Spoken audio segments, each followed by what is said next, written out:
We had a few exits that did well for us in the hedge fund world, the private equity world. We partnered up with 20th Century Fox to make films. And we started off with Borat, and then we did Devil Wears Prada, 27 Dresses. We traded weather and precipitation around the globe. We had a very large library of music royalties. So what led you down that path, and what are the clues that maybe other people could read from that? There are about 1.2 billion people around the world with a mental health ailment. We're really looking at science-backed opportunities that can really solve it. We've looked at over 1,000 opportunities.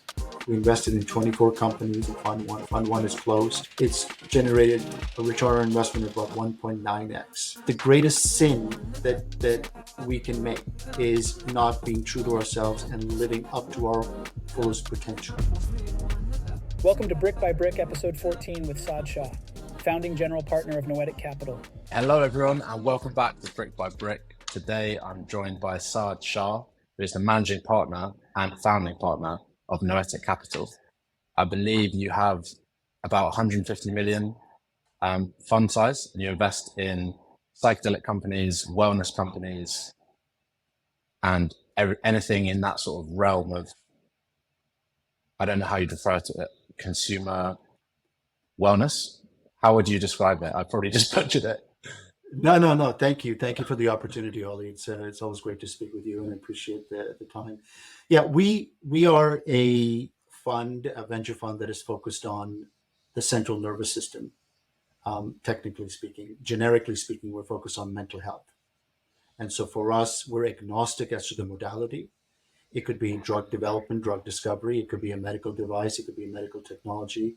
It could be a digital diagnosis, digital therapeutics, AI-related infrastructure to support the ecosystem. But what we're set out to do is look at solving the various indications that fall under mental health, and we're agnostic as to the modality. So we're not a psychedelic fund. We've done a lot in psychedelics, of course, drug development, drug discovery, but we're really looking at science-backed, strong IP-related opportunities that can really move the needle and solve the problem.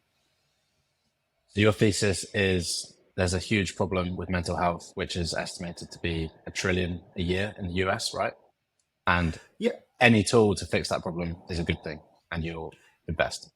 Yeah, I think that, when we take a look at the scale of this problem, there are about 1.2 billion people around the world that are diagnosed with a mental health ailment. And we're not talking about folks that are just depressed because they had a bad day or a week.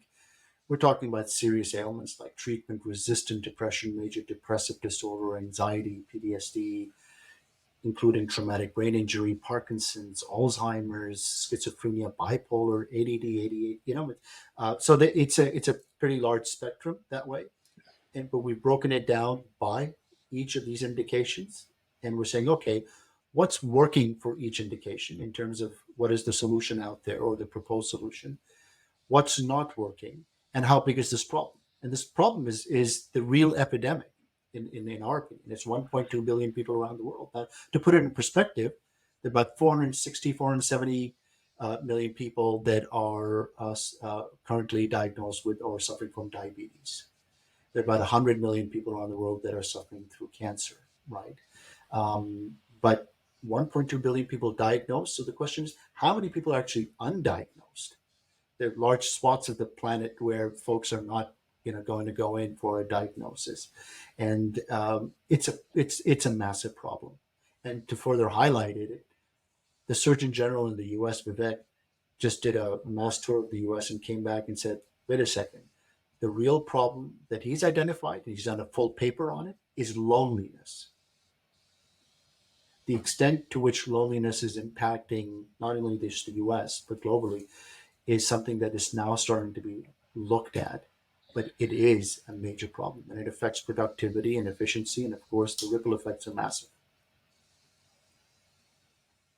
Why is it that things like cancer and even COVID are in the highlight of everyone's minds, but by the numbers, it's not necessarily the biggest problem?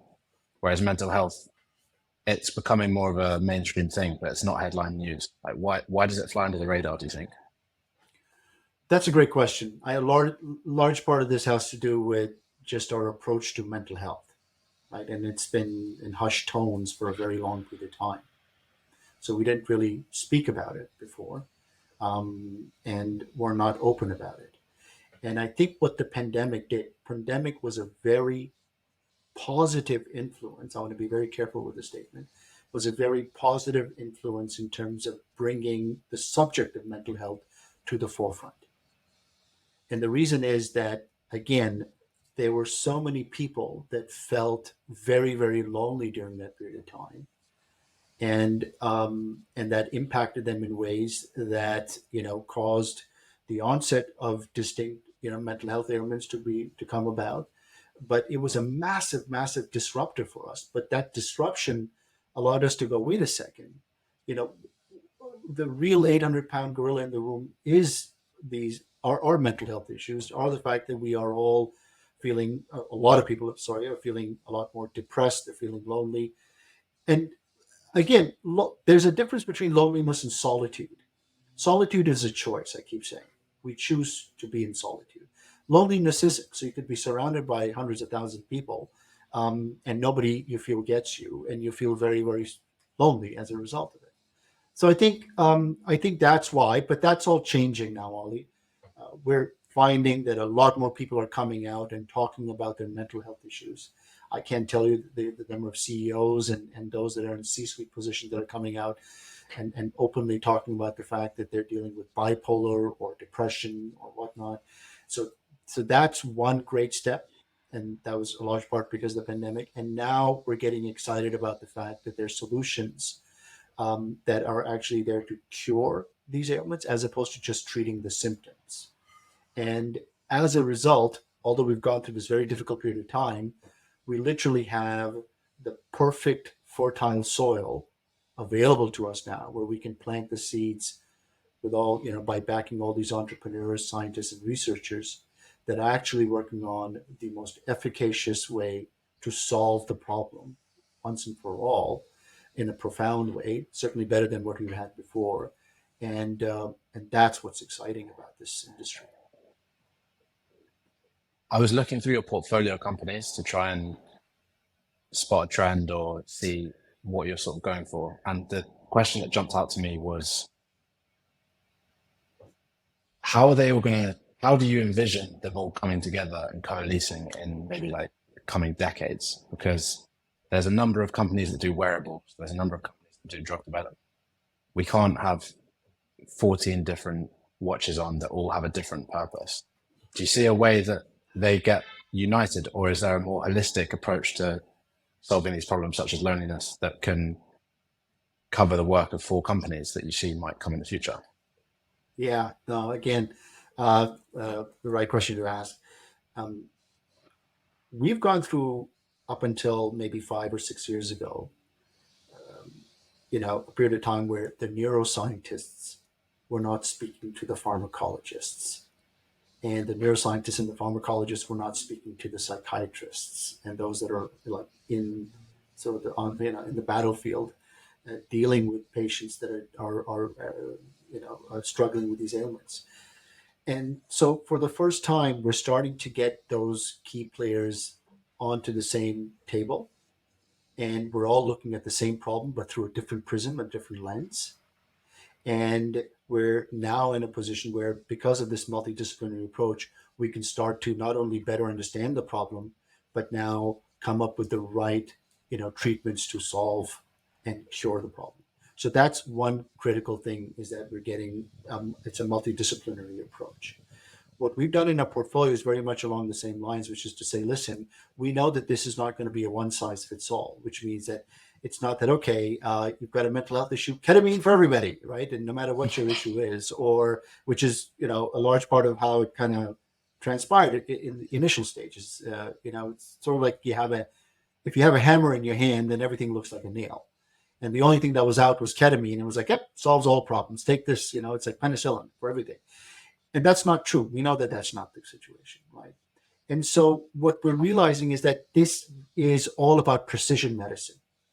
And it's about taking a precision protocol to better understanding the ailment that you're afflicted with and how you're dealing with it, and what are the different protocols that we can put together to solve that problem. So what we envision is actually a confluence of many different treatments that are going to go well together. So it's going to be potentially an aspect of, psychedelic assisted therapy that includes talk therapy, along with potentially transcranial magnetic therapy. All along, you're wearing the Apollo Neuro watch that allows you to be in a parasympathetic mode most of the time, while you're also engaging in distinct kinds of other protocols and modalities that are all going to, help solve the problem, and better yet, going forward, that you're going to partake in a few or many of these modalities as a preventative measure, much like you go to a dentist for dental hygiene twice a year, maybe 3 times a year. In the same vein, we expect that you will be partaking in certain modalities under the right guidance, properly regulated, as a preventative measure, so that you don't have mental decay, or like you have dental decay.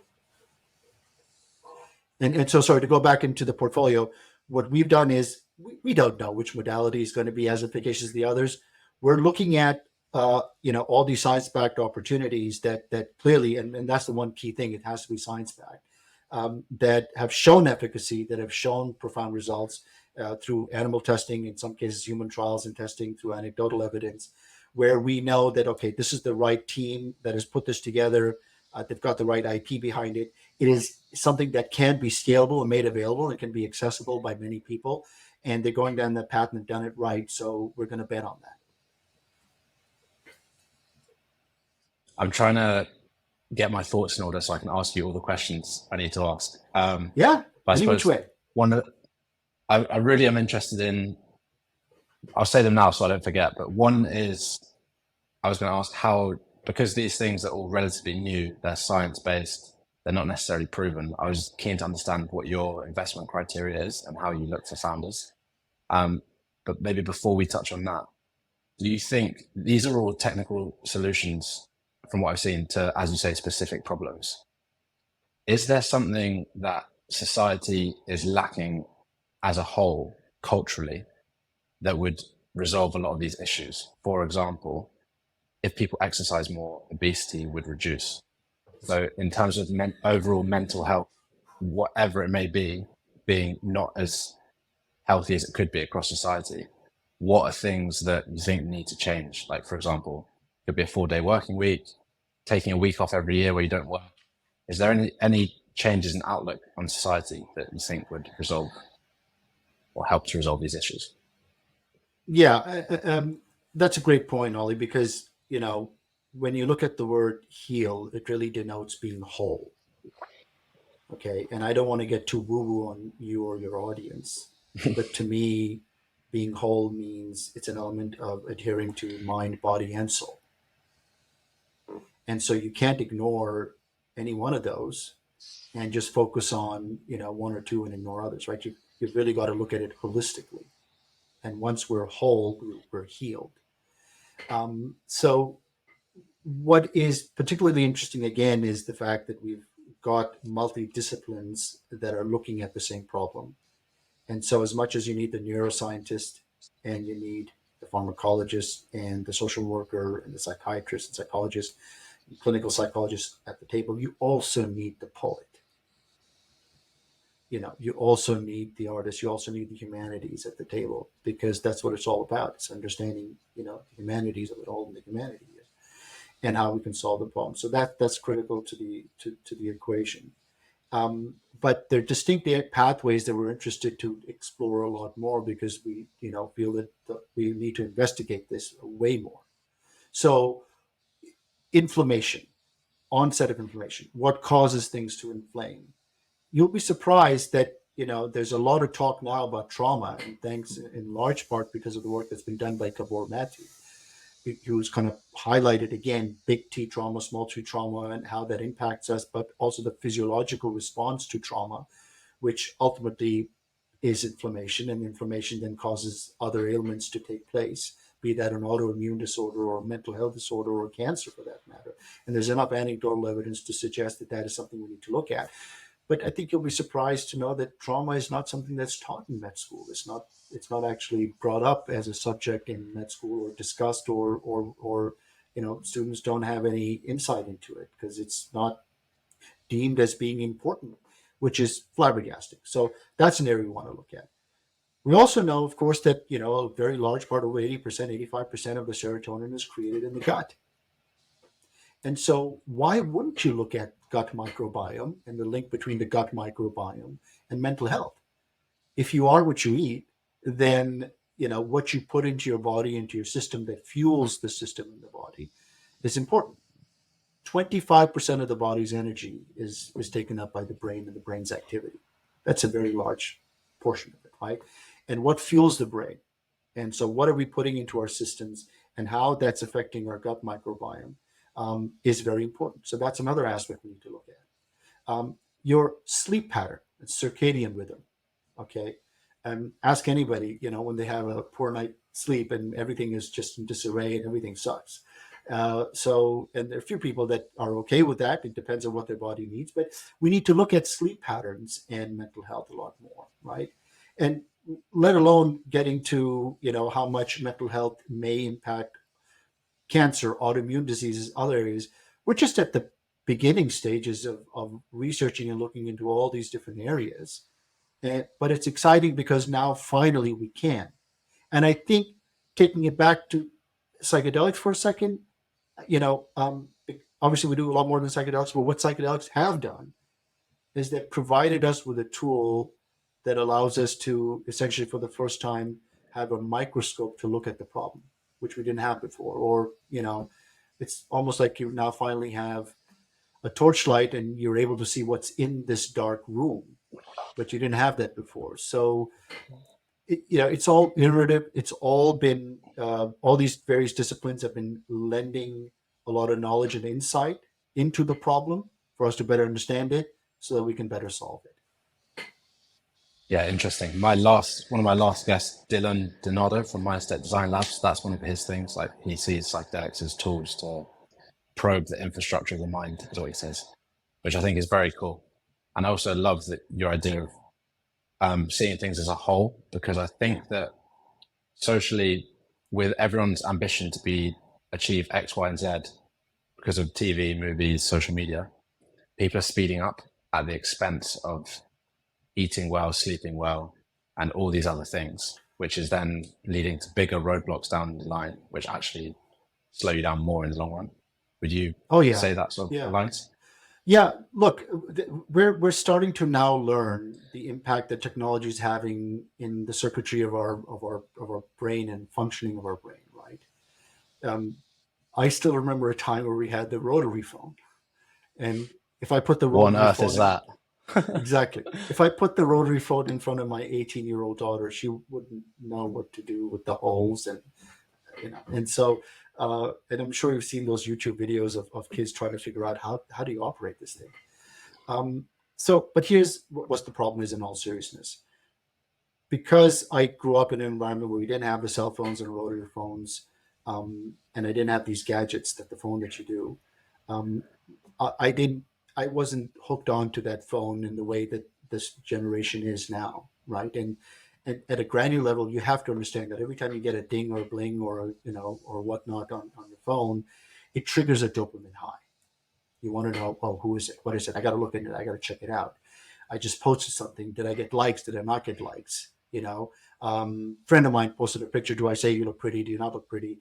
All those things. These are all facets that are triggering a dopamine high. Now, if you're a child born into this ecosystem, and how many times have we seen toddlers with their iPads just to shut them up, and they're constantly on this thing? Their brain is being wired in a way that we haven't seen before because they are being programmed to respond to these dopamine triggers, and they're getting these dopamine highs all the time with the games that they're playing and what they're doing, and they're hooked onto their phone and they become addicted to it. We are actually, very much responsible for creating a generation that are addicted to that dopamine trigger. How is that any different from any other drug for that matter? We don't get it. Like we always think of addiction as a drug related thing. It's not. You could be addicted to work. You could be addicted to many things. I mean, spiritually speaking or philosophically speaking, you're doing all these things because you want to avoid facing yourself in the mirror. And that's where the real work lies at the end of the day. There's no psychedelic or anything else that's going to just take that away. These are tools that help you to better deal with yourself. But at the end of the day, you have to look at yourself in the mirror. So going back to the original thing again, I tend to go off track by being too woo-woo philosophical, is that we've got all these dopamine triggers and other technologies that are really kind of activating that. And that's a problem. That's a real problem. So how do we deal with that? How do we find a way to kind of, make people aware, much like in the early days, people used to smoke all the time, weren't really aware of its carcinogenic effects and it causing cancer. But are we potentially in a position where we can identify a lot of what we're doing through technology as being, cancerous or carcinogenic or affecting autoimmune issues and other ailments? We need to look into that. There's so much more to explore, but we are in a very, very interesting period of time as a result of what technology has enabled us to do. I feel like if there was a word, like carcinogenic means this is likely to give you cancer. If there was a word for something that's likely to give you mental health problems, that would help a lot, because you'd be able to characterize all these things. You could say the phones are this word, and then it would help spread the idea of what that would do for you. But at the moment, it just seems like, because our experience of life is from within our brain, you don't notice the changes in your brain over like years because you just can't see it. Are there any startups you've seen that are looking to address that problem by way of tracking data in the brain or anything like that? Oh yeah, this phenomenal amount taking place. Again, the same technology that's causing the problems is also allowing you to, figure a lot of things out. I mean, AI has been a huge enabler in a good way, of course, because you're now finally able to, from a drug discovery, drug development standpoint,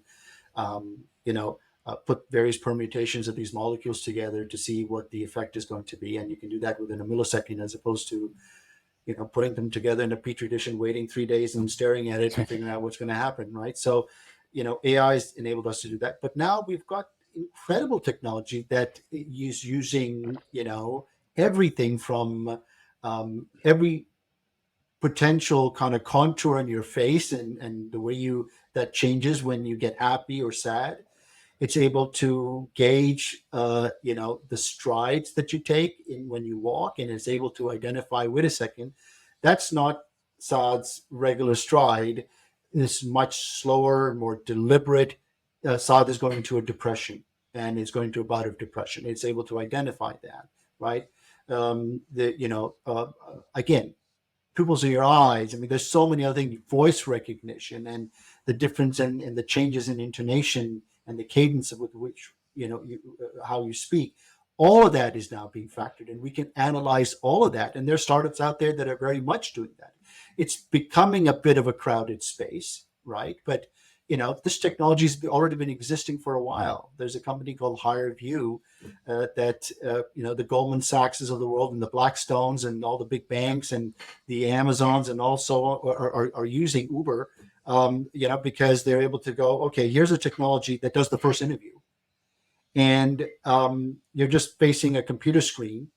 And it was incredible because there was a very high percentage of aggressive drivers that it was able to identify through that first interview, just by, how the individual was speaking and how they were answering the questions without knowing anything about their driving history. So here you are, first interview, and it was able to identify over 80%, this is an aggressive driver, without asking that individual, are you an aggressive driver? Do you have driving infractions? Just by virtue of reading all these features, right? So that's already been existing for a while. So we're much further along, and so there are a lot of startups in this space. And yes, we've got one that we're working on in particular in our portfolio that we're tremendously excited about, and it's called Merlin Mind, and it is de facto probably the world's most sophisticated voice activated technology. Without the hallucinations, right? It's highly efficacious, very effective. It doesn't have the hallucinations in the sense that you can actually rely on the information that this technology gives you, as opposed to, just taking whatever it gives you. ChatGPT, the problem is only 65% of the information is reliable. You don't know whether it's actually factual or not, or did ChatGPT just make it up because you asked for book reports, it created a whole bibliography just to kind of finish the project, but it was all fake. Well, Yeah. that is dangerous when it comes to relying on information. So we like that Sorry, technology because, sorry, my apologies. just to just to rewind.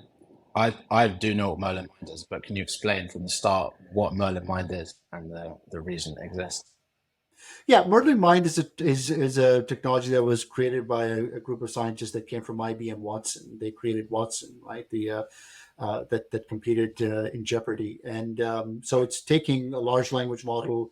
It's utilizing very sophisticated natural language processing to understand in everyday terms, regardless of your accent, regardless of the cadence of your voice and intonations and so on, is able to take that information through voice activation and give you what it is that you need, and it is able to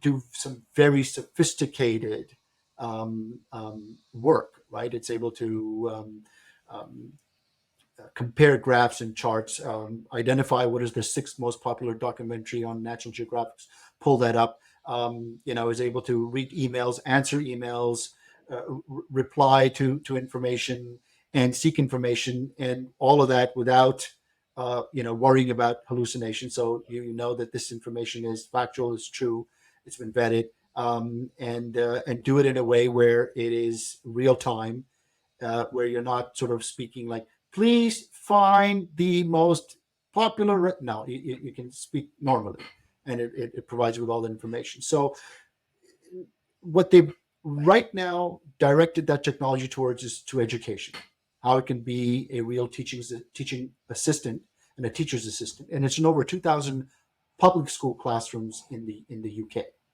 Okay, Mm, so oh yeah, yeah, interesting. and it's gaining a lot more traction, of course, um, but you can already start to think about, well, we can utilize that infrastructure in the White House, in sort of secret rooms in lawyers' offices, and of course with psychedelic assisted therapy. So now you've got a technology that can help with all the bottleneck that takes place right now with psychedelic assisted therapy, which is, yes, these molecules will go through and they'll be FDA approved, but how many psychedelic assisted therapists are there out there trained to be able to do that? And is there a way for technology to help? The most important aspect about what Merlin Mind does is that none of the information goes up to a cloud, Amazon, Apple, Google, whatnot. It's proprietary. It's How all does yours. so it's you have access to the model and you train it on your data, which you house on your servers. You direct it to the server you want, you direct it exactly, but none of the information has to go up to any of these big platforms. So you don't have to worry Oh, about, interesting. yeah, that's critical, right? Because that's your data, that's your information, and that's why there's so many platforms that are interested in this, be that in psychiatrists' offices to um, um, central intelligence agencies around the world, and lawyers' offices, and keeping that information discreet is utmost importance. So that would be sold as a software product. How do they go to market? Yeah, I don't want to go too much detail because they're still in a large part. They're in stealth mode, but they're not entirely in stealth mode. Of course, they've been out there, but there's a lot of great work that's being done there. But yes, it's not. It's something that is should not be seen as a hardware device. It's very much something that is more along the lines of software. There will be a small hardware component to it, but it's more of a software play. So it's a plug and play model. That sounds really cool. I think that education is one of the biggest problems that society has, especially the public school system.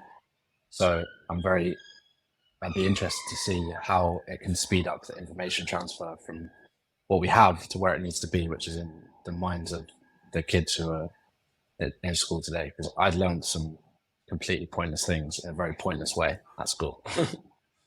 Yeah, So yeah. yeah. No, education is quite interesting. It's the old Prussian model that was designed, that was still following, that was designed to make you good foot soldiers and not question anything really, and be obedient, and that model's got to go. but we're already seeing that change in some areas. Yeah. I actually think that the information is now out there on the internet. Part of the reason I started this podcast is because over the past 6 years, I've found some incredible resources, but they've been in a random Substack or a tweet of someone from years ago. There's no place. So I'm trying to be an AI model and funnel information down to one thing. And today, I don't know if you've read it, but there was a long essay that came out about a month or two ago from Paul Graham, and it's titled How to Do Great Work.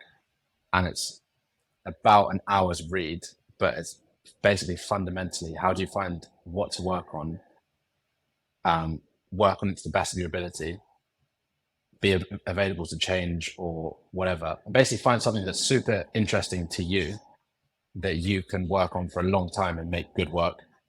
So my question to you, as I was researching you and having read that, is, sorry, this is a very long-winded question, but how you come from a finance background, what was the trigger point that you decided to move in this direction? Because you, in my opinion, you clearly do great work. You run a huge fund. So what led you down that path, and what are the clues that maybe other people could read from that? Yeah. Um, for me, this is very personal. And yes, my background has been in finance and hedge funds and private equity my entire career. And but my spare time, I have a bit of a voracious appetite to read. I've always been very, very interested in what is it that quintessentially makes us human, and that study of humanity, but the study of the intellect and all aspects of the intellect is what is, you know, the definition of the word noetic, and which is why, you know, we named ourselves Noetic Mind, has been a very long-standing passion of mine. So I'll try to make a long story short, but spend a lot of time on airplanes, flying very long distances, and had time to read, and was typically flying with my business partner and the other co-founder of Noetic, Warren Wright.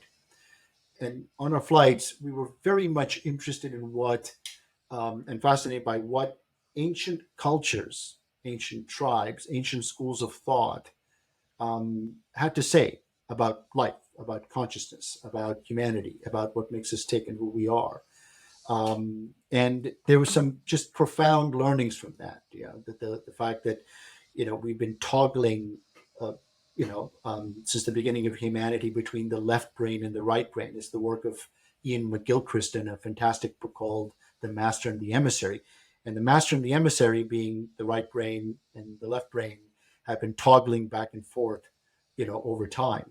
And we're at a point in time right now where very much the left brain is the master and the right brain is the emissary. So left brain is very analytical, it's all about numbers, it's about logic, whereas the right brain is more abstract, it's more holistic. It's sort of, you know, looking at the big picture, and so how that's been toggling back and forth. So that was interesting. But then again, the role that plant medicine and, plants that have a psychotropic element to them, the role that they played across societies, across cultures, and across time was particularly fascinating, because they come up a lot. When you look at Egyptian hieroglyphics and Egyptian carvings, you'll often see the blue orchid flower come up a lot. Why do they keep bringing that up? In Mesopotamia and Middle East, it was the Syrian root. In the Persian Empire, the homa played a very important role. In Siberia and, in that part of the world, it was the Amanita muscaria, which is the red mushroom with the white dots on it, right? In India, it was the soma. And that was the first real talk about a psychotropic substance. Many feel that it's a mushroom, it's a plant we don't definitively know yet, but we know that it provided things like immortality. In the first depiction of any written element in Western literature, really came from the Epic of Gilgamesh, written on Sumerian tablets. It's a fantastic story of Gilgamesh. and enkidu and so on. And that talks about a plant that grows at the bottom of the river and gives you immortality. Again, there's so many, and it's across cultures. I mean, of course, Australia, there's a large mention of it. In Asia itself, of course, large mention of it. So what were they doing? Why were they being used? What was the role? Why was it that in most cases these plants were reserved for nobility and for the powers to be and not shared with others? What were they trying to ascertain? What were they trying to get at? Right? Ergot, which is a fungus that grows on wheat, that the Greeks partook in, and the initiates partook in to get downloads of information. Right? And of course, ayahuasca has been in the Amazon basin for thousands of years in the role that it played. But there's so many other plants that were there that were used by way of either snuff or other modalities that they use as a delivery mechanism that gave them that insight. In Africa and Gabon, West Africa in particular, it's ibogaine.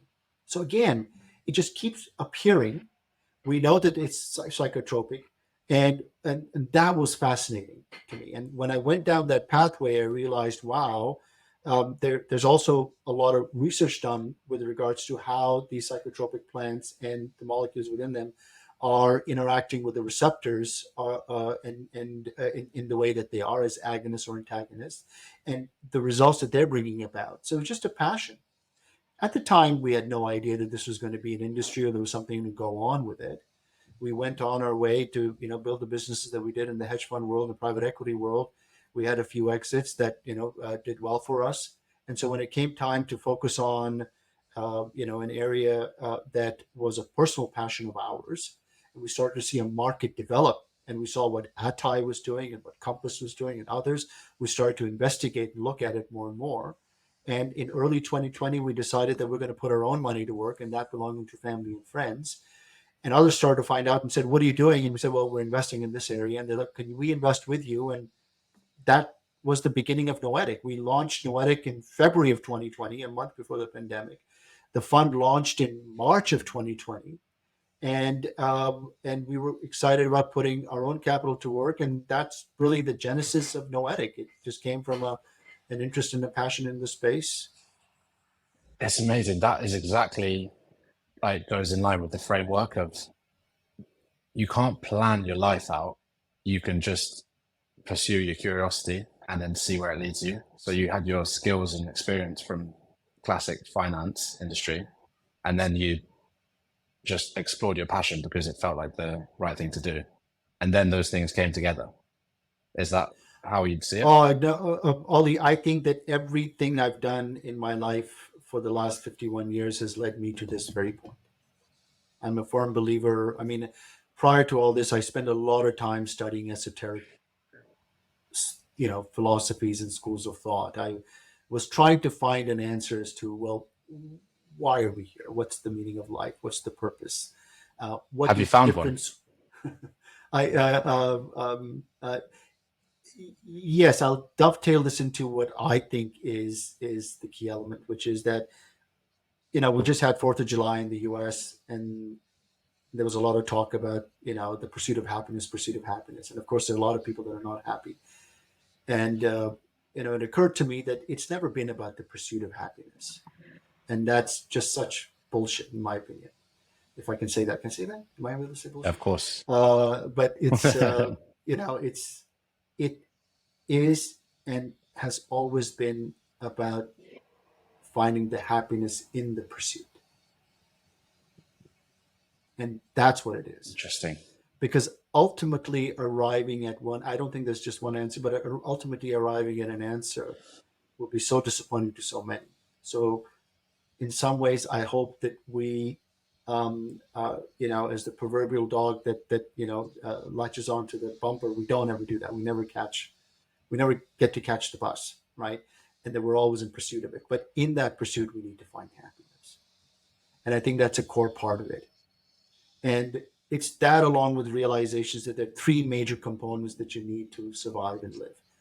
There's food, there's shelter, and the third one that we forget about, which is so important to the equation, is companionship. We need companionship as social animals. And a large part of I think all our mental health issues, all our stresses really boil down to that one aspect, which is it's always driven by some relationship issue, or it's coming about because of a relationship factor. And this is just old school Adlerian psychology that we often forget about. But that is a core component of how healthy we can be or are, and it's about dealing with those relationships. I don't know if I So answered any of you're your questions. no, you did. You did. That was interesting. I now want to bring it from the abstract into Yeah. reality through your experiences. You're managing partner of a huge fund in a nascent industry. I'm sure that comes with a whole load of stresses and trials and tribulations. And you probably have to sacrifice a lot of your time to make sure that it's successful. So how do you, what does it look like in your life to balance ambition and progress and moving forward with relationships, which might mean like switching off from work for a weekend or having a drink or whatever it may be that is the antithesis to progress? How do you balance the two? And how do you think people should approach that? Yeah, that's so. Let me start by first saying that it's we're primarily driven by the fact that this epidemic is getting worse. It's not getting any better because of all the reasons I mentioned before. And my gauge for that is really looking at the lives of my two daughters, aged 23 and 18, Rana and Mia. And, you know, they've gone through the pandemic, of course, at a period of time where they should have been having a great experience in high school or in university, but they didn't have that. There's all these other stresses. This whole world has become so much more competitive. The need to achieve has gone up.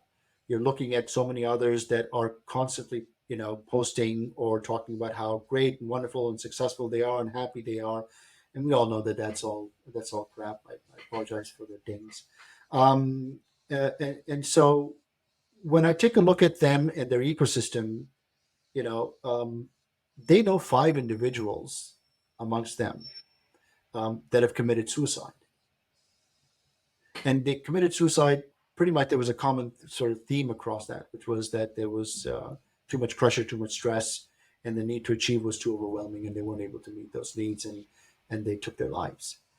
I only know one individual, that I was very friendly with, a good friend of mine that committed suicide, but they're only 23 and 18 to this point in time, and over the last 5 to 7 years, they've known five individuals. There's something so wrong with that picture, right? And and so that's a big motivating factor for me to try and see what it is that we can do to just at least make a dent in in this industry by identifying those individuals, researchers, scientists, entrepreneurs that can actually start to make the situation a bit better, a bit more tolerable, and at least stop it from escalating, right? So that's a driving factor, but it wouldn't be a driving factor if we actually didn't see so many modalities that are as efficacious as they are, and there is incredible amount of promise. So that's a good thing. We are dealing with an industry that is very emotionally driven, especially when you start talking about psychedelics, because psychedelics um, are probably the most profound example of precision medicine there's out there, meaning that you can have 50,000 people take the exact same dosage of DMT and at the exact same time, and they'll have 50,000 different experiences. So all our experiences are like a snowflake. And what we don't talk about enough, which we need to as part of the education process, is the harm that can be done if you do this incorrectly and if you approach it in an incorrect manner. And there isn't enough dialogue about that. I feel that there's too much press around, all the great benefits of what psychedelics can bring to the table, but we're ignoring the harm that it can do if you don't do it right. And there's so many different factors that come into that equation, right? So this is a tricky industry to be in because it's so emotional. Everybody's very much driven because of a personal experience that they had, and they feel that they have been guided or told by some higher power to make a big difference and change others. And I think they missed the memo. I think what was important is that they needed to understand that what they need to change or work on is themselves. And if we all did that independently, all of society would be better for it. But that work is not easy. It's very difficult. And you need help with that work.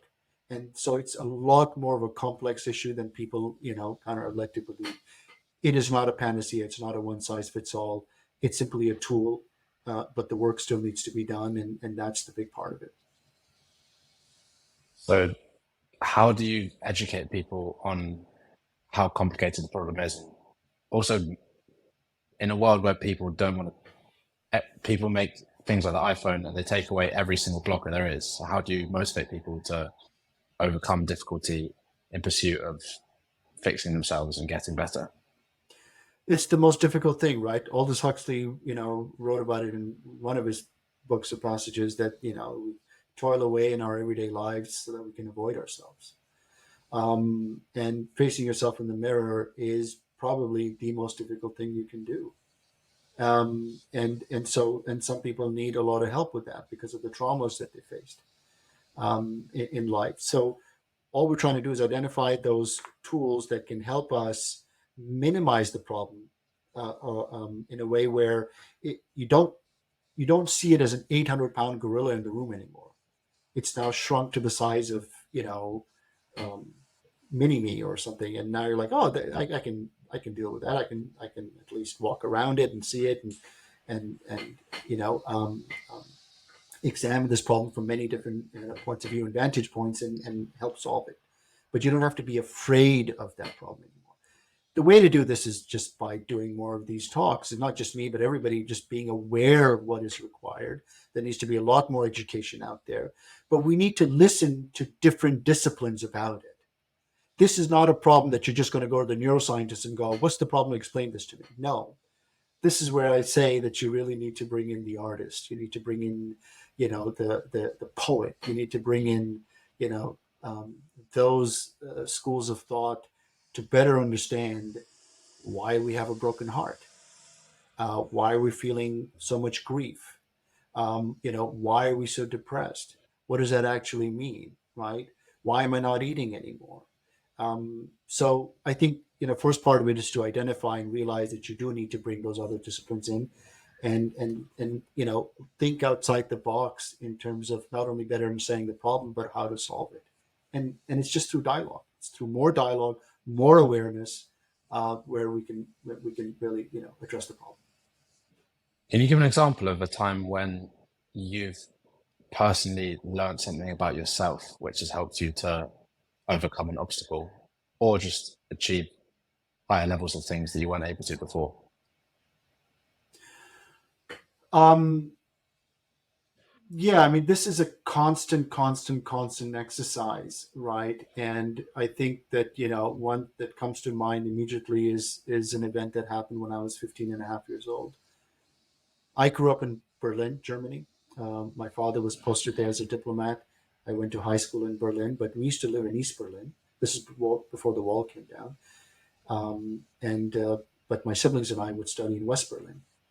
I went to the German American school there, so it would take me about an hour and a half to get to school from my house in East Berlin to the school in West Berlin. And on one of those occasions, as I'd crossed the border, and as diplomats, we were allowed to cross the border, I ran across the border because I was late for school. I was always late. And in this one occasion, when I ran hard, and they thought I was trying to escape. So the towers, cocked their guns and told me to stop twice. They said halt, and I don't think they would have said it a third time. And I realized what I had done, and it was one of those major events in my life where they yelled at me, screamed, and said, "Why are you running? You're not allowed to cross the border today. Go back home." And I walked all the way back home. I didn't go to school, but throughout that walk back, I was thinking I could have died today, right? And so what's the meaning? What's the purpose? And what is my role in all of this? And that was the first time where I started to get a glimpse of the fact that we tend to have a very solipsistic view of ourselves. It's all about us, and everything else revolves around us. And when you start to have a glimpse of the fact that you're part of something much greater, and there's a bigger picture. And, that can come through many different modalities, come through meditation or a stressful event like I had, or, through breath work or through psychedelics or through, years of therapy. When you come to that realization that, while you may be part of something much greater and bigger than yourself, then all of a sudden the dynamics of, how you think about life changes. Your perception and view of death changes. Your sense of loneliness tends to go away, right? There's a lot of very interesting things that happen where you learn about yourself and you're able to essentially observe yourself, which is just step away from yourself to observe your behavior and activity without judging. And that's a practice, that's a skill that needs to be refined, and it takes years to refine. An ability to, as I'm talking to you right now, how do I step away and watch myself do this without judging and just be aware of all the factors and components that are going into me doing what I'm doing. And if we can each practice that, I think that is a profound game changer. So for me, it was that catalytic event or that catalyst that really kind of set things in motion that have led me to this point in time now today. Fascinating. It's amazing. It's like the butterfly effect. That seemingly small thing can lead to such a huge change. Because all your work now that's the common theme. It's around like our consciousness and what it means to be human and what it is. Yeah. And I think that the key thing for me is realizing that I've been wearing masks my entire life. Right? You're born into this world, you're given a name, you're told what religion you belong to, what community you belong to, what family you belong to, what neighborhood you belong to, blah, blah, blah. And then the rest of your life, you're defending that. And at some point, you realize I'm so much more than all of that. And I'm, and it's not just confined to that. And we're all a part of this whole. And what that means, and that changes the way you think about things. And so it's about getting rid of those masks at some point. At some point, you kind of realize, wait a second, I'm wearing too many masks. I'm this way with my daughters. I'm this way with my wife. I'm this way with my coworkers. I'm this way with my friends. I'm this, and you're putting on different masks until you realize, wait a second, you're not being authentic. You're not being true to yourself. And I think that's the greatest sin that we can make, is not being true to ourselves and living up to our fullest potential. There's no greater sin than that. For me, that's the meaning of life, to self-actualize, to start with a block of stone, chip away and find out who you are and who you're supposed to be and what you're supposed to do. And if you don't make it, then you've not spent your life properly. Yeah. What do you think, what meaning do you attribute to life? Seeing as you've done all this research and work and thinking, I'm very curious to see like what you think of that. It changes on a weekly basis, but it changes in the sense that it evolves. Like my thinking has evolved around this, right? So I at the point that I am right now in life and what I've sort of, been able to piece together, I think that we as a whole, as consciousness, are part of consciousness. I think there's a big question in quantum physics is, the consciousness question, what came first? And so I don't think that everything is just simply a chemical imbalance in your brain. There's still a lot of debate about whether, what we have is everything is confined to what's happening in the brain. Or the other side of the equation is the brain potentially a tuning fork and it's tuning into different frequencies? Or is the answer somewhere in the middle? For me, philosophically speaking, I feel that we are part of consciousness and we're evolving. And we're collectively evolving, consciousness is evolving, and it's spiraling, upwards, it's ascending. But that requires us to, look back at, ourselves, see what we've done, learn from our mistakes, and continue. So I don't feel there's anything, that we typically understand, death to be. I don't think there is anything as a finality. I think we're constantly evolving, we're constantly morphing, we're constantly growing. And all these experiences are very important to that equation. We're all playing a role in that. But this game never stops. We never, ever stop. It will always go on. It will never end. So if you think that there's such thing as a finality or death, I feel, based on what I understand so far and everything that I've sort of read into and experienced personally too, is the fact that this never ends. It keeps going. And to some people, that's a daunting idea, right? Wow, this never Wait, wait, will wait. never ever end. What do you mean? Personally, or do you think like reincarnation? What do you mean by that?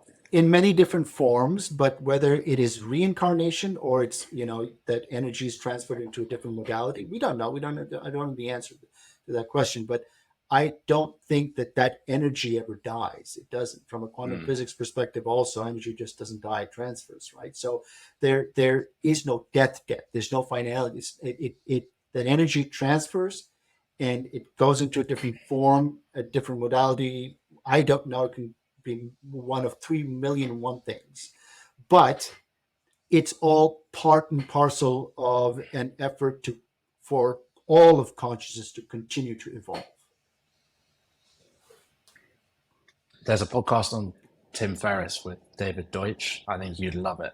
I'm gonna send it to you after. It's about how knowledge evolves and things like that. Yeah, no, I'd love to. I'd love to. I think that yeah, I would love to. I'd love to listen to that. Thank you. Okay, I could talk to you all day about consciousness and all of those things, but I'm also trying to uncover the building blocks of business and things like that so that other people can see how you do things. And as someone who's founded a venture capital firm, tell me, like I'm five, what are the steps to a VC fund? What makes that fund up? How do you build it? How do you market it? How do you raise money? Yeah, look, I've spent, Warren Wright, who's the other co-founder of Noetic, and we worked together for close to 20 years. And we've spent our entire career in investment management. And so what we did really well was to identify strategies that were very early in their life cycle, that were uncorrelated to the markets, that had the potential for a great amount of alpha, which is ability to generate a return greater than what the market is delivering it for a given point of risk, and had virtually zero beta. But this alpha was fleeting. It's not always there, of course, otherwise everybody would find a way to identify alpha. And so it's identifying alpha and identifying how there is a certain timing for certain strategies to come into play, and then how to size those strategies within a portfolio, how to time it, and so on. So what we did do a great job, in particular, Warren, and through his efforts, was to identify strategies early on in their life cycle that we seeded that didn't exist really before. And those strategies included, amongst others, commercial litigation finance, reinsurance. We traded weather and precipitation around the globe. We had a very large library of music royalties, a large library of music assets that every time they played at a hair salon or a DJ played it on a radio station, we would get a royalty from. We were involved in 77 films. We partnered up with 20th Century Fox to make 77 films. The first one, I think we started off with Borat, and then we did, Devil Wears Prada, 27 Dresses. That was through an entity called Dune Entertainment. We did Avatar. We're identifying these sort of strategies where it doesn't matter whether the markets are up and down. You're going to go see a film that you want to see because you want to see that film, right? And in fact, you may be, more eager to go watch a film as opposed to spending $100, $200, $300 on concert tickets when markets and times are tough. So it's about identifying those opportunities that were uncorrelated to the market. With film financing, you have to do it as a slate financing, which is that over a course of time, and without this element of cherry picking that studios often do, which is to say, hey, I need money for Avatar 1 because I don't know how that's going to go. But if that does really well, I don't need money for Avatar 2. Thank you very much. So certain things you need to take out of the equation when it comes to film financing. And it's about, putting in equity that matches what the producer is putting in. And then the rest you get debt financed. But what's important is where you are in the capital stack and in the waterfall and how you get paid out. But again, the idea being is that, okay, films are one of those things where there'll always be a market for it. And likely when markets are down, there'll be more of a market for it. We did the same thing in pharmaceutical royalties, right? We did the same thing in very complex credit trades and commodity trades. So when it comes to CNS, central nervous system, and what we're doing in mental health, 4 years ago when we started Noetic, was to look at all the telltale signs of an emerging industry, of a new strategy that was coming together in a way where we were like, wait a second, we've seen this movie before, no pun intended. And so we've got to get into this. We've got to identify, and this is right along our right up our alley. This is what we're interested in, and we feel that this is going to get very, very exciting for the following reasons. And those reasons are that this epidemic is getting worse. There's a massive need for it, but from the solution standpoint, we've learned so much from oncology and about precision medicine from oncology, from cancer research that can be transferred here and that we can learn from. We have the perfect bedrock of opportunities because a lot of these academic institutions around the world have been putting a lot of funding and work into many different modalities that are showing a lot of efficacy. We have anecdotal evidence and what we've learned from psychedelics and these plant medicines that we can now apply human engineering to come up with more efficacious solutions to the problem, right? And then, of course, AI has done a brilliant, brilliant job of helping us advance, the research and development aspect of it and discovery aspect of it to really identify, what will work versus what will, likely not. And so that we identified early on, and that's how we got into it. So it's an element of understanding that there's a need, understanding that what currently works maybe is not working best, identifying an audience that's not, or a market that's not being catered to in any way, shape, or form, and catering to that. But then, more importantly, is building the team. I'm not a scientist. I'm not a researcher. I may consider myself a citizen scientist. Maybe I can play one on TV, but it's not my background. My background is investment management. But we've hired and brought on a team that understands distinct aspects of what we need to succeed through, right? We brought on very strong qualities and experience and intellect when it comes to understanding intellectual property, both from a drafting perspective and also from understanding of how those patents are put together. We've got folks on board that, of course, understand the science and are well ingrained in the latest research that's going on in neuroscience and in pharmacology. We have others that understand how to take these different drug development programs through FDA compliance and whatnot. Others that understand technology a lot better. So it's about building the right ecosystem and the right team that that you can use to, again, identify those opportunities that are most compelling, that can actually do something about solving the problem. That's what requires in a VC. The other thing is hubris. The one factor that I've seen that has killed most businesses is hubris. I think it's probably the most leading category of business killers, okay, is not being self-aware enough as a leader to know that, okay, there are areas that I don't know anything about. And also I cannot get overconfident. And also I've made a lot of mistakes and I recognize that I've made those mistakes. So what have I learned from it? And so those are aspects that are very important to the equation that we take into account too. So we don't talk enough about failures either. I think it's important for us to, as entrepreneurs, as business people, to really learn from mistakes. And one of the things my business partner does really well is he's got I don't want to say it's an encyclopedia, but he's got a notebook of all the mistakes that he's made and we've made in our careers over time in identifying opportunities or in the business world, where we actually make a note of it and say, mistake, here's a mistake we made, here's a mistake we made, right? And that's important, because if you're not learning from those mistakes, then you certainly haven't learned anything from history, and that just is insanity. What a fascinating way to deal with mistakes. Have you ever made the same mistake again? Oh yeah, it's like 100 pages back. Oh yeah, exactly. I have made the same mistake again, and so yes, an idiot is somebody that makes the same mistakes over and over again, but doesn't even realize that they're making the mistake, right? And I'm a half an idiot because I may make the same mistake over again, but at least I realize that is a mistake I'm making. But no, it's obviously to minimize that. But sure, of course, I've made the same mistake. I have to come back to film financing. I've never even heard of that category to Really, no, invest in. it's a big. It's big. It's pretty big now. Really? Oh yeah, it's So pretty big now. But the key thing is that a lot of people, get into that area in that field, um, and they get caught up with small producers that want external capital, but they cherry pick what they need that external capital for, because they know that the short bets they don't need external money for. Why share the equity and share what would be participation in that with others? And so that's those are the kinds of formulas where a lot of people get hurt in the space.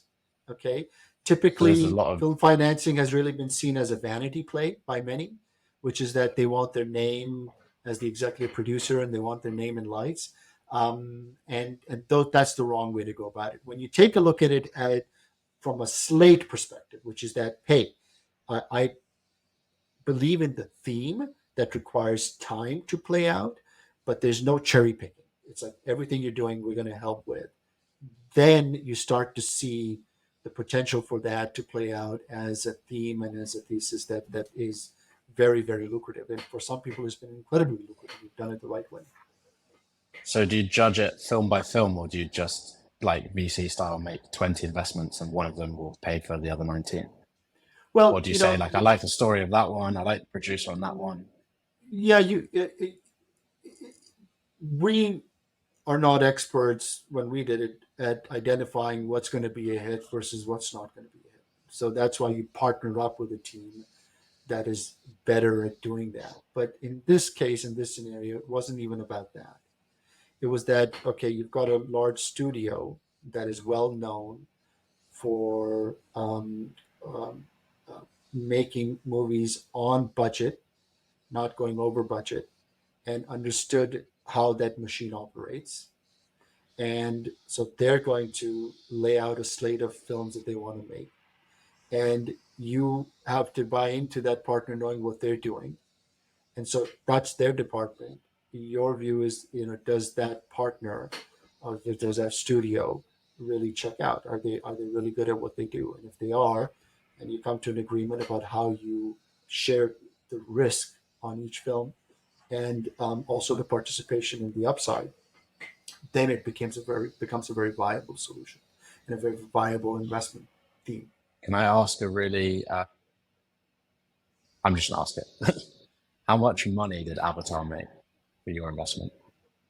Avatar, well, I can't speak to that. I can't speak to what it Okay, made because it's all proprietary. But I mean, that's fair Avatar enough. cost over three.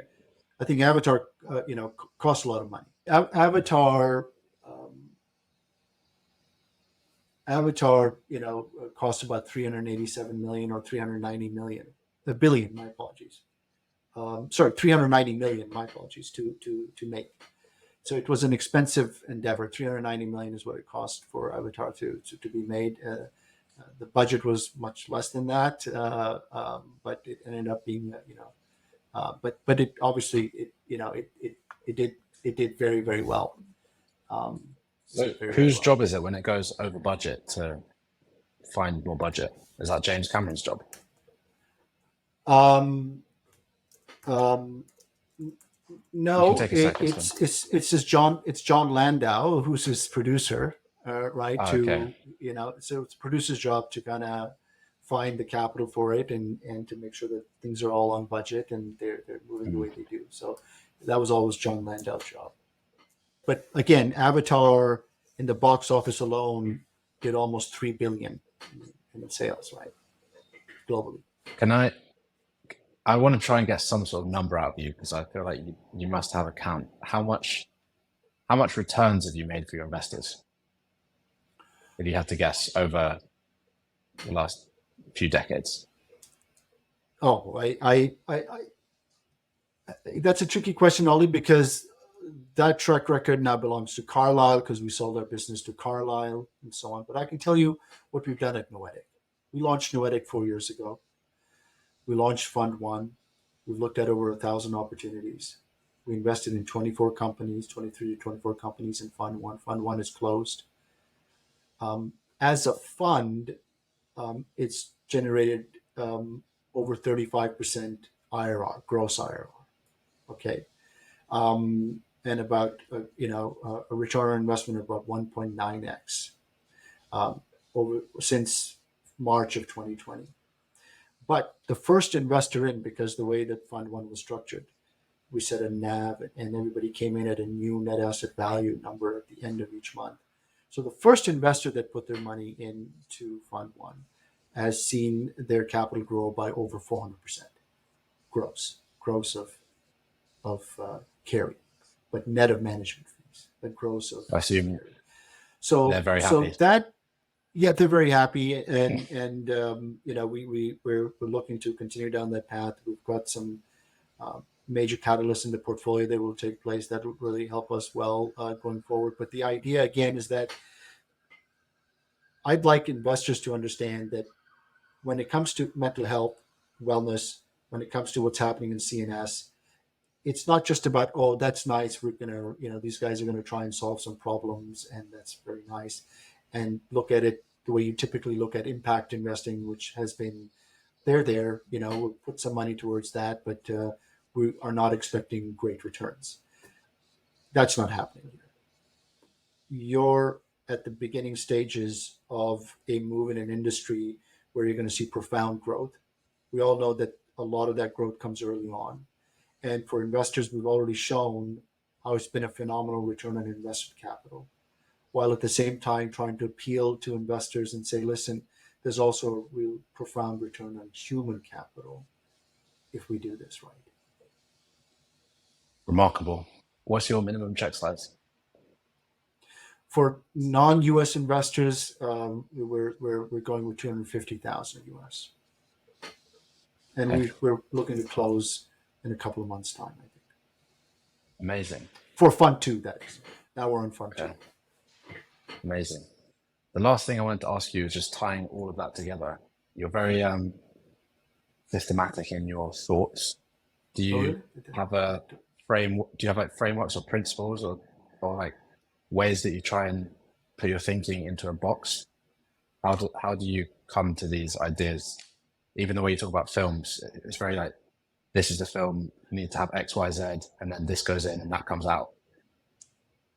Yeah, I started off early days at the Royal Bank of Canada. I was in investment banking and real estate markets, and ultimately moved on to the trading floor because I was very interested in how to manage risk or trade derivatives, trade options. And what I learned early on was that you really have to be really good at identifying the signal from the noise, and there's a hell of a lot of noise. And today, even more so, what we have is just tremendous amount of noise. And when you take a look at some of the most successful investors out there, like Warren Buffett, there's a reason why he's sitting in Omaha, Nebraska, and not in New York City. And it's about saying, okay, here are the key criteria or piece of information that are necessary for me to determine whether this is an opportunity or not. And it's identifying those key metrics.